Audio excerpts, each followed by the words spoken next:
네, 안녕하세요. 2024년 서울교대 영재원 분석을 진행을 해보겠습니다. 저는 소프트웨어랑 정보 담당을 하고 있고 션코딩 강사라고 합니다. 일단 먼저 크게 두 가지 입학 전형에 대해서 말씀을 드리겠습니다. 총 활동지에 관한 부분이 5회 진행이 되었고, 이 활동지를 통과한 학생들에 한해서 면접을 보는 형식으로 소프트웨어 영재원 입학이 진행이 되었습니다.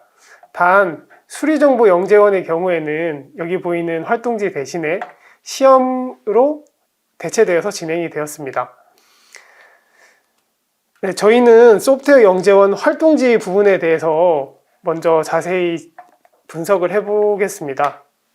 총 5회차로 이렇게 진행이 되었고, 1회차에서는 로고 프로그래밍이라고 하는 프로그래밍 실력을 학생들에게 확인을 할 수 있는 그런 내용이 진행이 되었고요. 2회차에서는 학생들에게 알고리즘 DFS랑 BFS라고 하는 알고리즘을 제시를 했고, 학생들이 그걸 이해할 수 있는지에 대한 내용이었습니다. 난이도는 그리 높지 않았습니다만 알고리즘을 이해하고 그거에 대해서 잘 작성을 해서 제출해야 되는 그런 문제였습니다. 그리고 3회차에서는 데이터 조사하는 방법에 대한 내용이었고요. 4회차에서는 기존에 있는 데이터들을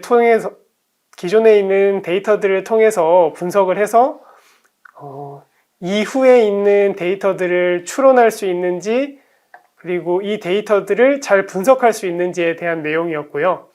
5회차에서는 러플이라고 하는 프로그래밍 언어를 가지고 미로 찾기를 코딩으로 구현을 할 수 있는지에 대한 내용이었습니다.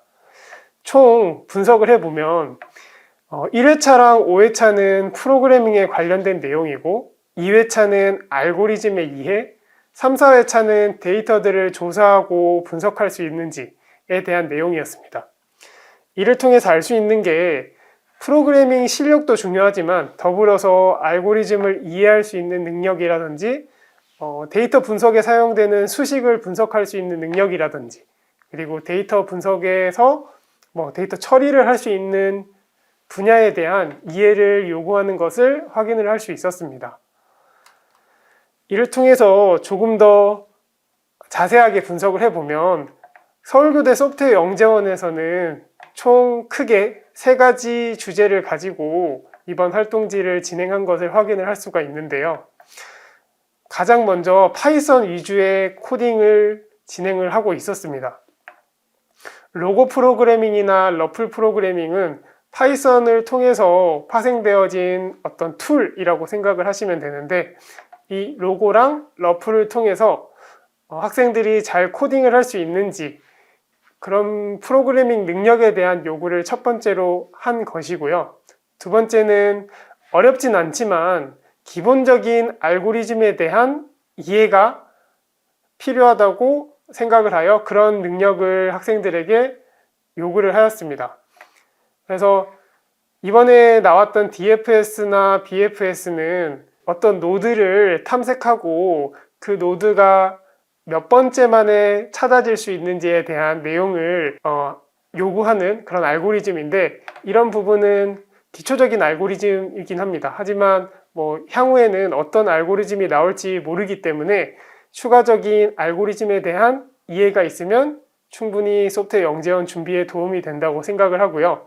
마지막으로는 AI 분야는 기존의 파이썬이나 데이터 조사, 분석을 통해서 미래의 데이터를 예측할 수 있는 그런 AI 분야에 대한 이해를 지금 요구하고 있다는 것을 알 수 있는데요. 그래서 서울교대 소프트웨어 영재원뿐만 아니라 많은 대학 소프트웨어 영재원에서 이런 지금 분야, AI 분야로의 방향을 정하고 진행을 하고 있기 때문에 이 AI 분야에 대한 요구도 필요합니다.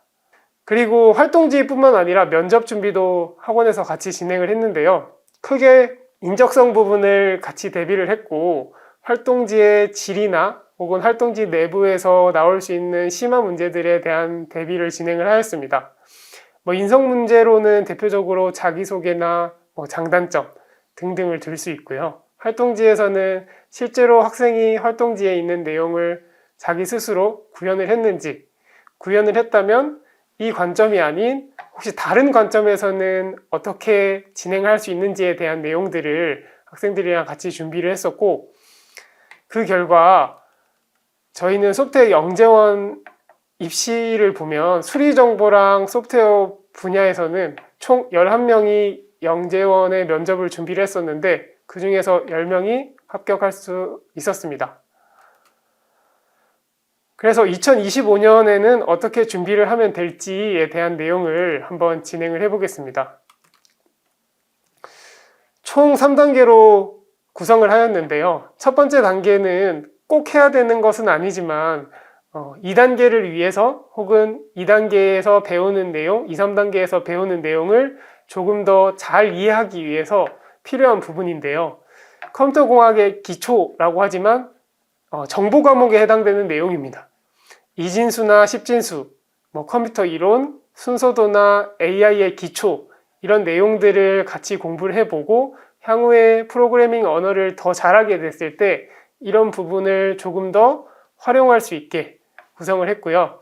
2단계는 활동지를 통해서 알게 된 내용이지만 파이썬에 대한 내용을 주로 진행을 할 예정입니다.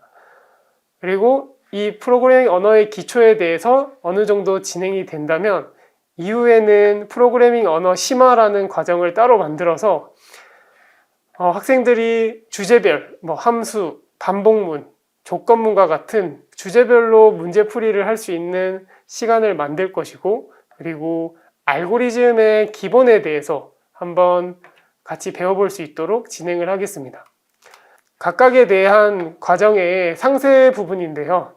첫 번째로 컴퓨터공학 기초는 수강 대상은 소프트웨어 영재원을 준비하고자 하는 학생이고, 그리고 컴퓨터공학에 대한 기초 지식을 배워보고 싶은 학생입니다. 그리고 정보 과목에 대한 내용도 미리 접해보고 싶은 학생도 이 컴퓨터공학에 대한 기초를 들으시면 됩니다.